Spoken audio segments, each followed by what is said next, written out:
Yeah, I'm just making this video to maybe give a little bit of information or details on installing a water softener in your home if you need one. I went to 3 different companies looking to have a water softener and reverse osmosis system installed in my house. I don't have the RO system in my house. I just have this water system for now, the water softener for now. The 3 companies I went to were Culligan, Lowe's, and a small mom and pop store in my town, Warrensburg, Missouri, Water Doctor. If I was going to have this professionally done, I'd probably go with the Water Doctor. Well, I would go with the Water Doctor. Culligan has great products. They're very expensive, as are the installation charges. If I would have went with them, it would have been about a little under $4,000, and that is depending on what equipment you choose to purchase. They do offer something like 6 bags of extra of solar salt, which, I mean, those are only like $6 a bag, so it's nice, but not the best selling point for me personally. Excuse me. And Lowe's was the cheapest option, but their equipment was also the cheapest quality, so I wasn't too impressed on that, and their subcontractor didn't want to do exactly what I wanted, which I don't mean to sound naggy or whatever, but he wasn't willing to do something that was not the hardest thing to do, that the tech from the Water Doctor was willing to do no problem. Said, yeah, I don't know why that guy wouldn't do it this way, but either way, it doesn't matter. People do things the way they do them, and I'm not here to judge. So I was gonna go with the Water Doctor to have the softener and reverse osmosis system installed. COVID-19 hit, and I wasn't really able to pay the sub $3,000 to put it in. So I saved my money and bided my time. I don't know how you say that. And I went ahead and researched this Flek 5600 SXT from US Water Systems, manufactured in Ohio. And it seemed like it was a really good unit. I read some reviews, watched some videos, checked out some forums, and I was pretty satisfied just on paper, you know. So I called the company, asked them about their products, and I was pretty much sold on it. I watched a video on the installation of it, and it looked really simple. And I'm pretty handy. I've experienced with some trade work here and there, and I figured, yeah, I could probably do that. So it was a risk, but I took it, and it worked out really well. What you need, of course, is easy access to you need to be at your water main, and you need power, and you need a drain. This isn't the prettiest installation, but it's temporary. The unit's not temporary, that's staying in my house. But my plumbing is going to be replaced with PEX, probably PEX A, which is what I have here. You can't buy this in Lowe's or Ace Hardware. You gotta go somewhere else or order it online. They only sell PEX B, which, you know, I don't know why, but that's what they sell. I wanted to use the PEX A to see how easy it was to work with, because that's what I want to install for my plumbing. But you just see here a shark bite, some permanent shark bites. When you see the silver here, those are permanent, and the PEX will not come out of that. You have to cut it and redo it all. So it took me a few hours. The hardest part was putting the resin in here. If you buy this from other companies on Amazon or something, they might sell these with the resin inside. US Water Systems is not. It was explained to me that if they shipped it to you with the resin inside, there's a potential for stuff to get damaged, and they weren't willing to take that risk. And to be frank, I wasn't either. So I didn't mind that I had to put the resin in myself. Once I started doing it, it was kind of a pain in the butt. They supply you this funnel to put on top, put the resin inside. The resin is a very dense composition. It almost feels like wet sand. It's not wet, it's not sand, but you pour it in there, and it just comes slowly out of the package in small clumps. It's a plastic bag, a thick plastic with a really flimsy funnel that stuff sticks to really easily, and it's a pain. So, and you will get a little bit of it on the floor and whatnot. So it's not the worst to deal with, but it is kind of a pain. So I recommend just not even trying to do that. Just cut the bag open on the top and use a clean plastic cup and do one at a time. It won't take you that long, and it's not that hard, and you will save yourself grief.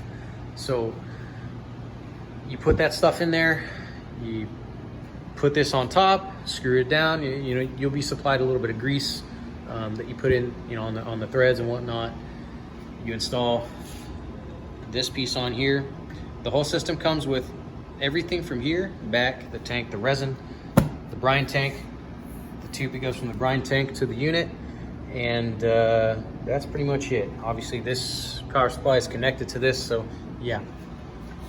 You'll need to purchase connections separately, your plumbing pipe, or tubing, whatever you want to call it, and then you'll also need to purchase a drain tube and the crimp, whatever you want to use on that.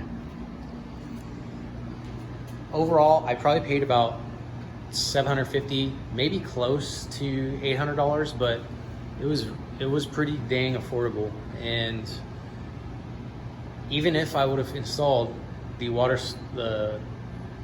RO drinking water filter, if I would have purchased that and installed it, I still would have been saving money, even from the cheapest installation route that I had, which was from Lowe's. So very affordable, very easy to install.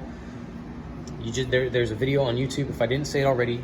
It's by the YouTube profile or name or whatever is ABC Water Systems. They have a video. If you just type in 5600 SXT installation, it'll come up with that. The company is now defunct, I'm pretty sure, the ABC Water Systems, but they didn't make this anyway. US Water Systems makes this. But it's very easy to follow. It's very easy it shows you everything step by step that you need to do. And that's what I did. I watched it, and I called US Water Systems a couple times to make sure I was doing things right. And they're really patient, really cool to work with, and happy to answer your calls and answer your questions. The one thing I wish I had done better on was installing these. I didn't do that great of a job. Once again, I'm not a professional plumber. I'm not a plumber at all. It drips only a little bit. It's not that big of a deal, but it's a big enough deal that I can't stop thinking about it. But otherwise, it's really easy. I don't know if I didn't thread. I threaded it the right direction, the Teflon tape. I don't know if maybe I didn't thread it enough though. You know, maybe I didn't use enough. Maybe I didn't tighten these enough. I don't know. I really don't know. But I should have turned the water off before I tried to fix the leak. I didn't. And I'm probably going to maybe next weekend or something, because I know I'm not going to be able to stop thinking about it. But if you do have a leak, my recommendation is if you use permanent fittings like this. I couldn't find any that were temporary, so I bought these. If you have permanent ones, you know, you're gonna have to turn your water off, cut these, remove these. You could probably buy one of these from Flek Systems or US Water Systems. Well, you won't need to, because you're gonna do it right, not like how I did it. So remove these, cut this, put new ones on, rethread, tighten these on, and maybe if you want to use some sealant, put that on there too when it's all dry and there's no leak. Then when you turn your water back on, you'll be good to go. Otherwise, really simple and not that difficult. If you go with a pro installation, just do your research. You know, watch some videos, read some forums, and just at the end of the day, just make a decision. But this is coming from somebody, again, not a plumber, not a professional, and it works. It does exactly what it's supposed to do. It is more gentle on your hair, your skin. It cleans dishes better. It cleans your clothes better. It's more gentle on your clothes. It saves your plumbing, your pipes, your components, your fittings, your faucets, your washing machine, your dishwasher, your water heater. It saves all that from excess wear and corrosion. And it also will, from what I've read, it'll bring the value of your house up a little bit, which is nice. And some people say that it'll save you money in utility bills, but I don't know how much truth there is to that. Not that worried about it really. I just wanted better water, and this system does it. Once you have everything installed and you're ready to go, you turn your water back on. Do it slowly, because if you turn your water back on full blast and maybe something's not right, you're gonna have water going everywhere. So just be careful. Use the mentality, measure twice, cut once. But once you have everything set up, you turn your water on just a little bit. Go ahead and, you know, and this is if you get this system. You're gonna wanna hold this button for 5 seconds. It goes into its first regeneration, and it takes about an hour and 30 minutes maybe. You're also going to want, I used 4 50-pound bags of solar salt. You just want to make sure that water is not above the salt. So you can fill up to the top, just not above this here, of course, not above this, but you can fill it up, I mean, right below the top of that, and you're good. But it's not something you need to change like all the time. Just make sure it's not too low. Solar salt's not that expensive. It's pretty easy to get, and yeah, that's pretty much it. Really easy to do.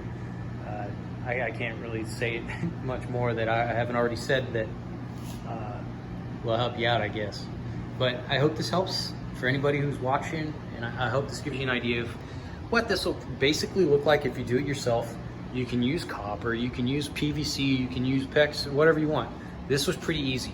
Shark bites, you just shove it in there. It's really easy, simple. What I did was I just polished after I cut. Get a good quality cutting tool, because if you don't, you get a cheap one, you're going to be fighting it, and you're going to make an uneven cut and whatever. So get a good quality cutting tool, cut it, file it down so it's, you know, your ring is not like, you know, so it's flush. So if it's not flush, just get a file it down just a little bit. Don't go nuts, and maybe sand, use a fine grit sandpaper and sand around the copper pipe so you have a clean connection. And yeah, it's simple.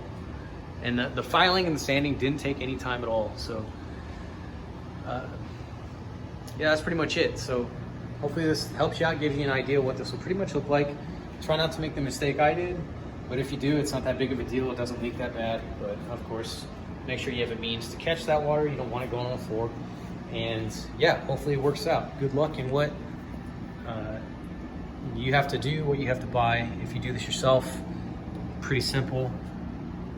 And yeah, hopefully it works out for you. Thanks.